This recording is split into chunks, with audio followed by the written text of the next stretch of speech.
are you being a nasty bitch to me, Holly? You know, I know why. Because you are I'm jealous being a nasty that bitch. I am now the boss of the group and you used to be. That's what it all comes down to. We're not friends with you. look up to You're not her. part of the group. No one talks about this character now, but he was once Australia's comedy genius until a single performance turned the world against him. There was a time when Chris Lilley could play anyone. A private school girl, a juvenile delinquent from the Pacific Islands, a self-absorbed drama teacher, or even a black rapper named S.mouse. He didn't just act, he transformed. And for a while, the world laughed with him. His shows were edgy, satirical, unapologetically offensive, and wildly popular. But somewhere along the way, the laughter stopped. And what was once praised as brave comedy became evidence in a cultural trial that would ultimately erase him from the spotlight. The fall didn't come suddenly. It crept in, buried in the discomfort of audiences who started asking, why is a white man pretending to be a Tongan teenager? Why is he in blackface? Why is no one saying anything? As conversations around race, representation, and power grew louder globally, especially during the rise of the Black Lives Matter movement, Chris Lilley's work began to look less like satire and more like mockery. Then, the backlash came like a wave. Netflix pulled 4 of his most popular series. The BBC distanced itself. Social media turned cold. And just like that, the man once hailed as the next Sacha Baron Cohen disappeared from every screen. But why him? Why then? And was it justified? Or was he a victim of a new era where yesterday's humor becomes today's offense? This is the story of Chris Lilley, the rise of Australia's comedy king, and the dark unraveling that silenced his voice around the world. A story of transformation, controversy, and the brutal cost of crossing the line in the name of art. Chris Lilley wasn't just another comedian in Australia, he was a cultural phenomenon. Born in Sydney in 1974, he started his career as a school teacher before transitioning into television, bringing with him an uncanny ability to observe, mimic, and satirize. By the early 2000s, Lilley had become a household name thanks to his groundbreaking mockumentary series We Can Be Heroes, 2005, where he played multiple characters vying for the fictional Australian of the Year award. But it was Summer Heights High, 2007, that turned him into a national icon, and later, an international controversy. The premise was deceptively simple. 1 high school, 3 characters, all played by Lilley. There was Jamie King, the egocentric private school girl, Mr. G, the flamboyant drama teacher, and Jonah, a troubled 14-year-old Tongan student. The brilliance of Lilley's performance lay in his transformation. Makeup, costume, voice, mannerisms. He became his characters so convincingly that many viewers forgot they were all played by the same man. Critics praised the series as daring, brutally honest, and hilariously uncomfortable. It was satire at its sharpest, or so it seemed. In those early years, Australia embraced Lilley as a bold voice, unafraid to skewer the hypocrisies of race, class, and youth culture. His shows were considered clever critiques of society's flaws, and his characters became part of the national lexicon. Teachers quoted Mr. G in staff rooms. Teenagers mimicked Jonah's slang. Jamie became a fashion meme before memes were a thing. But while the mainstream cheered, smaller voices were beginning to raise concerns. Pacific Islander communities found Jonah offensive, a caricature steeped in stereotypes. Critics questioned why a white man was the one telling these stories. In Angry Boys, 2011, Lilley introduced S.mouse, a black American rapper played in full blackface, a decision that would haunt him for years to come. Still, the shows continued. Jamie, Private School Girl, 2013, and Jonah from Tonga, 2014 aired with much fanfare, but the cultural tide was turning. The early 2010s marked a shift in global awareness about race, identity, and representation. Audiences began to reevaluate who had the right to tell which stories. Chris Lilley's work, once celebrated as boundary pushing, started to feel like it was crossing the wrong lines. Satire requires precision, and in a new era of accountability, his approach began to look less like critique and more like exploitation. By the time Netflix quietly removed his shows from its platform in 2020, it was clear Lilley was no longer seen as a fearless satirist. He was now part of a larger conversation about systemic racism, cultural appropriation, and the limits of comedy. The man who once held a mirror up to society was now being scrutinized in the harshest light. And yet, Chris Lilley's ascent to fame was nothing short of meteoric. After dabbling in stand-up and working behind the scenes, he burst onto Australian television with We Can Be Heroes in 2005. The show introduced audiences to his signature style, playing multiple characters, all wildly different, all bizarrely authentic. It was fresh, fearless, and disturbingly funny. Lilley wasn't just acting, he was dissecting Australian identity with a scalpel soaked in satire. We Can Be Heroes was a critical success, earning a cult following and winning the Australian Film Institute Award for Best Comedy Series. It was the perfect launchpad, but it was Summer Heights High in 2007 that truly made him a star. Shot in a real high school in Melbourne, the mockumentary followed 3 students. Jamie, the pretentious rich girl transferring from a private school. Mr. G, the narcissistic drama teacher staging a musical about a student's drug overdose. And Jonah, the hyperactive Polynesian troublemaker with a heartbreaking backstory and a penchant for breakdancing. The show was a ratings juggernaut. Everyone was talking about it. Parents, teens, critics. Lilley became the face of Australian satire, and his characters transcended the screen. Jami's phrases became schoolyard slang. Mr. G's delusions echoed real-life faculty room politics. And Jonah was complicated. Hilarious, yes, but also violent, hypersexual, misunderstood.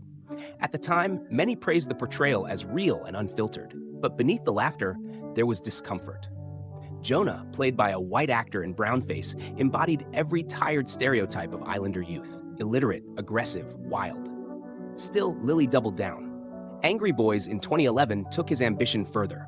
6 characters filmed across 3 countries, including Gran, a prison officer, Jen Okazaki, a Japanese tiger mom, and S.mouse, the infamous black rapper with songs like Squashed Nigga. It was bigger, bolder, and darker. Lilley had never pushed the envelope this far, and reactions were split. Some praised his daring, others were appalled. Blackface hadn't been acceptable for years, yet there it was on primetime TV, defended by creators as satire. International attention came fast. HBO picked up Angry Boys. Lilley's face was now seen in the US and the UK, heralded by some as Australia's answer to Ricky Gervais or Sacha Baron Cohen. But with that visibility came more scrutiny. American audiences were less forgiving of racial impersonation. The humor that had been considered edgy in Australia looked dangerous elsewhere, and the critical divide widened. Yet Lilley wasn't ready to retreat. Jamie, private schoolgirl. When the wave of social reckoning swept through the entertainment industry in 2020, it wasn't just statues that fell or hashtags that trended, it was careers. And Chris Lilley, once untouchable in the comedy world, found himself directly in its path. The calls had been building for years. Quiet criticism from marginalized communities, academic think pieces dissecting his portrayals, uncomfortable interviews where even his defenders hesitated. But now, the cultural moment had arrived, and it didn't leave room for ambiguity. The tipping point came not from a new project, but from the growing visibility of his old ones. Clips from Angry Boys and Jonah from Tonga resurfaced online, this time not as memes, but as evidence. Evidence of blackface, brownface, and crude racial caricatures. Evidence of a white man in power profiting from the voices and stories of those historically excluded from the screen. The most viral was a music video from Angry Boys featuring S.mouse, the character Lilley played in full black makeup, performing a song titled Squashed Nigga. What once was called satire was now seen as brutality masquerading as humor. In June 2020, amid global protests after the murder of George Floyd and an industry-wide purge of racially insensitive content, Netflix quietly removed 4 of Lilley's series from its library. No fanfare, no press release, just gone. ABC, which had long supported Lilley, began distancing itself as well. The BBC, once a proud distributor of his work, scrubbed his name from future slates. Even YouTube started demonetizing some of the clips that had racked up millions of views. The silence from Lilley was deafening. No public statement, no appearance, no interview. He didn't engage, didn't defend, didn't apologize. His Instagram, once a steady stream of in-character videos and absurdist comedy, went dark. Rumors swirled. Was he canceled? Was he in hiding? Or was he simply unwilling to face the reckoning? Behind the scenes, those who had once worked with him began to speak, quietly. A former production assistant recalled how Lilley rarely consulted cultural advisors when crafting his characters. He trusted his instincts, they said, and those instincts weren't always kind. A Pacific Islander actor who had auditioned for Jonah from Tonga, but was passed over in favor of Lilley himself, later said, "We weren't just overlooked, we were erased." Critics didn't hold back. Prominent writers called his shows textbook examples of white privilege in comedy. Academics dissect. There is no denying the talent of Chris Lilley. His ability to embody multiple characters, physically, vocally, emotionally, was at times astonishing. He was a one-man ensemble, crafting entire worlds from inside his own mind, giving life to figures that felt startlingly real, however absurd. In his prime, Lilley was not just a comedian, but a cultural force. He made Australia laugh, and sometimes cringe, but he always made people look. And yet, the brilliance of his art cannot exist separately from the choices that ultimately destroyed his legacy. From the standpoint of Aussie Uncovered, the tragedy of Chris Lilley lies not in his cancellation, but in his refusal to evolve. Satire is a dangerous craft, one that demands both sharp insight and ethical precision. When wielded well, it can illuminate truth, but when handled carelessly, it becomes a weapon. Lilley played dangerously close to that edge. In his early work, he may have believed he was holding up a mirror to society. But in time, it became clear that many of his characters weren't reflections. They were exaggerations that served only to confirm existing stereotypes, often about communities with little power to respond. What stands out most, and what this channel finds especially troubling, is his silence. At no point did Chris Lilley attempt to address the criticisms with nuance or humility. There was no effort to engage in dialogue, no recognition that times had changed, or that they should have. Instead, he vanished, leaving audiences, collaborators, and communities to interpret the aftermath without him. But it would be too simplistic to reduce him to a villain. Lilley was also a product of a media industry that long rewarded transgression without accountability. He didn't invent blackface or brownface, but he benefited from a system that let it slide under the guise of satire. Networks aired it, critics praised it, viewers laughed. And for a while, it all worked, until it didn't. The question is not whether Chris Lilley deserved to be canceled, but what his fall reveals about the power of comedy and the privilege behind who gets to tell which stories. He chose to tell stories from outside his experience, and he chose to do it in a way that flattened the very people he claimed to represent. That was his right as an artist, but it was also the audience's right to say, enough. Still, once, Chris Lilley was the golden boy of Australian television. His characters, loud, eccentric, unapologetic, echoed through schoolyards and lounges across the country. Jami with her cruel charm, Mr. G with his delusional ambition, Jonah with his restless rage. For a generation, they weren't just fictional, they were unforgettable. Lilley didn't just reflect Australian culture. For a time, he shaped it. But legacies are fragile things. Today, his name is more often spoken in whispers, if at all. His shows, once rerun endlessly on late-night TV, have vanished from platforms. His characters no longer live in memes, no longer get quoted in classrooms. It's as if the world quietly agreed to forget him.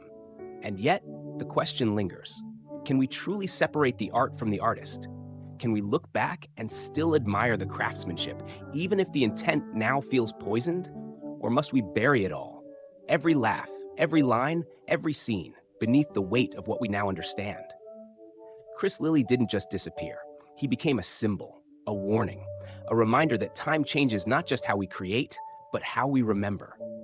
He was once called fearless, but maybe the fear was what was missing all along. Some stories are never told, but now you know. Some voices never return, but their echoes remain, haunting, uncomfortable, unforgettable. And somewhere, on a hard drive in a dusty corner of a forgotten server, Jamie still flips her hair. Mr. G still rehearses his play. Jonah still scrawls graffiti on a school desk, frozen in time. A mirror to a past we can't quite look away from, no matter how hard we try.